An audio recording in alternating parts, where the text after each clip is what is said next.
Leute, guten Morgen. கொஞ்ச நாளைக்கு முன்னாடி ஒரு நண்பர் ஒருத்தர் கேட்டிருந்தாரு இந்த மாதிரி நீங்கள் எந்த ஆப் யூஸ் பண்ணுறீங்க ஜெர்மன் படிக்கிறதுக்கு அப்படின்னு.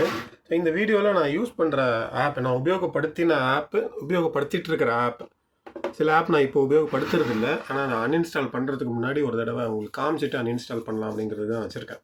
ஆனால் நான் இது ரொம்ப மாதம் உபயோகப்படுத்தினேன்.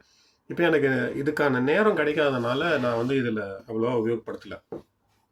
முதல்ல வந்து ZDF ஹாய்டே அப்படின்னு ஒரு ஆப் இருக்குது. ZDF ஹாய்டேன்னு நீங்கள் வந்து ப்ளே ஸ்டோரில் பார்க்கலாம்.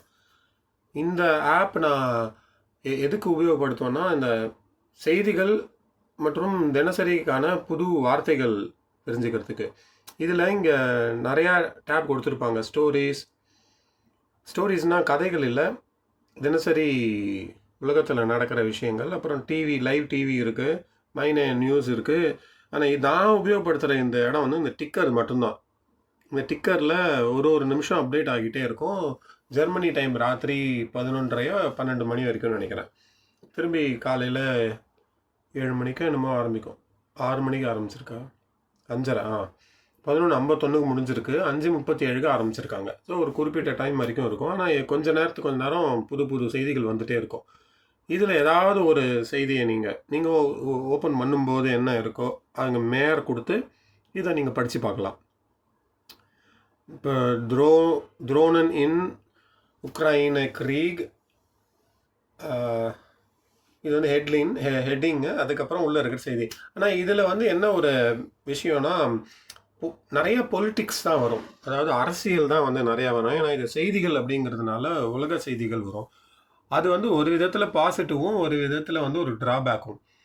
எப்படி ட்ராபேக் அப்படின்னா, உங்களுக்கு வந்து இது ரொம்ப போரிங்கான டாப்பிக்காக இருக்கும். எல்லாருக்குமே அரசியல் பிடிக்கும் அப்படின்னு சொல்ல முடியாது. அப்போ இது வந்து ரொம்ப ட்ரையான டாப்பிக்காக இருக்கும். இந்த டாப்பிக்கில் போய் நம்ம படிக்கும்போது உங்களுக்கு சீக்கிரமாக போர் அடிச்சிடும். ஆனால் எப்படி இது பாசிட்டிவான செய்தினா, நான் படிக்கும்போது என்னுடைய டீச்சர் சொன்னாங்க, உங்களுக்கு எந்த விஷயம் வந்து பிடிக்காதோ அதை பற்றி நீங்கள் வந்து நிறையா கேளுங்க.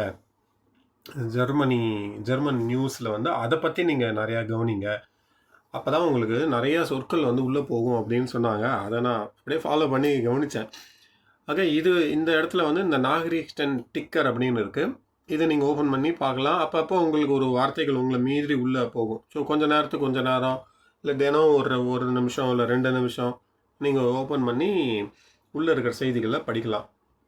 இது ஒரு ஆப். இதில் வந்து டிவி இருக்குது. நான் இதெல்லாம் டிவி இருக்குது, ஆனால் இதில் நான் போய் பார்க்க மாட்டேன். இதில் பார்ப்பேன், சிஸ்டத்தில், லேப்டாப்பில் வந்து ப்ரௌசரில் வந்து இதை பார்ப்பேன்.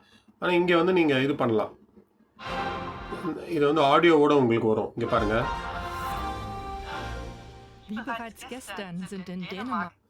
ஆடியோவோட வரும். இது வந்து ஒன்று உபயோகப்படுத்தலாம். இது ஒரு ஆப், இதை எடுத்துடுறேன்.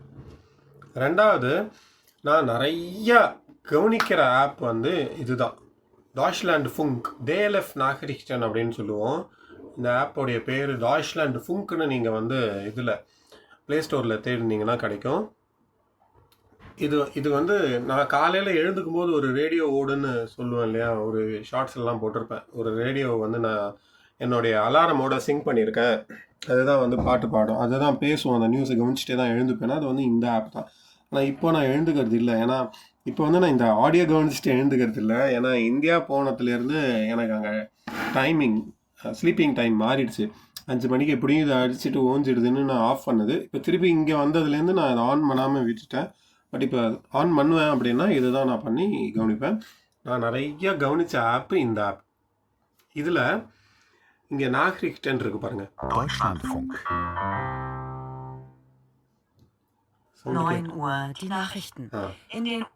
இது வந்து ஒரு 5 நிமிஷம் செய்திகள் தான் இருக்கும். ஸோ தினசரி நீங்கள் இதை வந்து ப்ளே பண்ணி இதை நீங்கள் கவனிக்கலாம். ஒரு செய்தி உங்களுக்கு ஆச்சு, கவனிச்ச மாரி ஆச்சு. அது இல்லாமல் லைவ் நியூஸ் இருக்குது, அதில் ப்ரோக்ராம்லாம் இருக்கும். இது ஒரு ரேடியோ, டாய்ச்லாண்ட் ஃபுங்க்குங்கிறது ஒரு ரேடியோ. DLF நாகரிக்டன் ஒன்று இருந்தது, அதுக்கப்புறமா அது ஏதோ மெர்ஜ் ஆச்சுன்னு நினைக்கிறேன். அது இப்போதைக்கு இதாக தான் இருக்குது, டாய்ச்லாண்ட் ஃபுங்க் தான். இதில் நீங்கள் வேணால் படிக்கணுன்னாலும் படிச்சுக்கலாம், இங்கே இருக்குது. நானாக இதில் படிக்கிறதே கிடையாது, நான் இதை வந்து ஆடியோக்கு மட்டும்தான் உபயோகப்படுத்துகிறேன். பட் உங்களுக்கு எப்படி சௌகரியமோ நீங்கள் பண்ணிக்கலாம். இது ஒன்று. அடுத்தது ட்ரான்ஸ்லேட் நான் வச்சுருப்பேன். ஆனால் என்னுடைய டீச்சர் ஆசிரியை வந்து நினைக்கும் அந்த அளவு உபயோகப்படுத்தாதீங்க அப்படின்னு சொன்னதுனால நான் வந்து இது அவ்வளோவா உபயோகப்படுத்த மாட்டேன். ஏன்னா இது வந்து ட்ரான்ஸ்லேட் பண்ணி நமக்கு கொடுக்கறதும் நம்ம ஆக்சுவலான ட்ரான்ஸ்லேட் பண்ணுறதும் கொஞ்சம் வித்தியாசங்கள் நிறையா இருந்தது, நான் கவனித்தேன். அதனால் முக்கால்வாசி நான் தான் இது படிப்பேன், மொழி பெயர்ப்பேன், கொஞ்சம் வேர்ட்ஸ்லாம் ஃபார்ம் பண்ணுவேன். சில சமயம் கரெக்டாக அப்படின்னு நான் செக் பண்ணிப்பேன். பட் சில சமயம் வந்து எனக்கே தெரியும் என்ன வரும்னு தெரியும், ஆனால் இது வேறு கொடுக்கும். அதனால நான் வந்து என்ன வார்த்தை நான் போடணுமோ இல்லை என்ன மாதிரி நான் எழுதணுமோ அதை தான் வந்து நான் எழுதுவேன் சில சமயம். இது ஒன்று நீங்கள் உபயோகப்படுத்திக்கலாம். அப்புறமா இது எல்லாருக்குமே தெரிஞ்சது, நம்ம டூலிங்கோங்கிற ஆப் வந்து சரிதான். ஆரம்பத்தில் நான் உபயோகப்படுத்தினேன் தான். இப்போ எல்லா லெவலும் முடிச்சுட்டு இதுக்கு மேலே இதில் லெவல் இல்லை. சும்மா டெய்லி ரிஃப்ரெஷ்னு இந்தமாரி வந்துட்டுருக்கோம். என்ன ஒரு ட்ராபேக் நான் பார்த்தேன்னா, டூலிங்கோவில் வந்து உங்களுக்கு ஆங்கிலம் தெரிஞ்சிருக்கணும், இல்லைன்னா தமிழ் சரியாக தெரிஞ்சிருக்கணும். டூவோலிங்கோன்னு சொல்கிறோம் இல்லையா, அதனால் நம்ம கரெக்டான ட்ரான்ஸ்லேஷன் நம்மளுடைய தாய்மொழியில் தெரிஞ்சிருந்தால் தான் இது படிக்க முடியும். ஏன்னா அது வந்து அங்கேயே தப்புன்னு சொல்லிடும். அது ஜெர்மன் வாக்கியம் கொடுத்து நீங்கள் ட்ரான்ஸ்லேட் பண்ணுங்கன்னு சொல்லுவோம். நம்ம தமிழ்லேயோ இல்லை ஆங்கிலத்திலையோ பண்ணும்போது அதுவே நமக்கு சரியாக வராது. அப்புறம் தான் எனக்கே புரிஞ்சுது. அதில் நான் பண்ணும்போது அதுவே தப்புன்னு சொல்லிடுச்சு. இப்படி தான் ஆங்கிலத்திலே எழுதணுமா அப்படின்னு ஒன்று இருக்குது.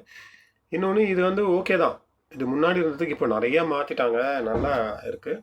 இது தினசரி ஒரு 5 யூனிட் 10 யூனிட் எவ்வளோ முடியுதோ அந்த மாதிரி பண்ணலாம். இன்றைக்கான ஸ்ட்ரீக் நான் இன்னும் பண்ணல பாருங்கள், 44 நாள் ஆயிடுச்சு. திரும்பி இன்றைக்கி ஸ்டார்ட் லெசன் நான் இன்றைக்கி பண்ணி ஆகணும். சரி, பண்ணிடுறேன். இது ஒரு நல்ல ஆப் தான். நீங்கள் உங்களுக்கு கதை வரும், ஆடியோ வரும். இப்போ வந்து புதுசாக அந்த வீடியோ இன்ட்ரடியூஸ் பண்ணியிருக்காங்க. நீங்கள் வந்து பேசலாம், லில்லிக்கிட்ட வந்து பேசலாம். இதெல்லாம் நான் பேசினது சமீபத்தில். ஸோ நீங்கள் பேசி பழகலாம், இதெல்லாம் இருக்கும். இதுவும் ஒரு நல்ல ஆப். ஸோ இது இல்லாமல் யூடியூப்பில் வந்து இந்த யூடியூப்பில் ஒரு ஆப், ஒரு சேனல் இருக்காங்களே, ஜெர்மன், அந்த ஆப் தான் ஈஸி ஜெர்மன். இந்த ஈஸி ஜெர்மனுங்கிற ஆப் ரொம்ப நல்லாயிருக்கும். அவங்க வந்து இந்த டே டு டே கான்வர்சேஷனில் ஸ்ட்ரீட்டில் போய் மக்கள்கிட்ட பேசுவாங்க. அது வந்து கீழே சப்டைட்டிலோடு வரும். ஸோ சப்டைட்டில் ஆஃப் பண்ணிவிட்டு நீங்கள் கவனிக்கலாம், அதுக்கப்புறமா சப்டைட்டிலோடு பார்க்கலாம். இது இல்லாமல் யூடியூப்பில் வந்து அந்த நிக்கோஸ் வேக் அப்படின்னு ஒன்று இருக்குது. இதை பற்றி நான் ஒரு லைவில் நிறையா சொல்லியிருக்கேன். அந்த லைவ் வீடியோ போய் நீங்கள் சர்ச் பண்ணி பார்த்தீங்கன்னா அதில் நிறையா இருக்கும். இதெல்லாம் தான் வந்து நான் உபயோகப்படுத்தின ஆப்ஸை உபயோகப்படுத்திகிட்டு இருக்கிற ஆப்ஸ். இது இல்லாமல் வேறு ஏதாவது உங்களுக்கு நல்ல ஆப்ஸ் இருந்தது அப்படின்னா நீங்கள் ஷேர் பண்ணிக்கலாம். பார்க்குறவங்களுக்கு இது உபயோகமாக இருக்கும். Deutsch ist sehr einfach.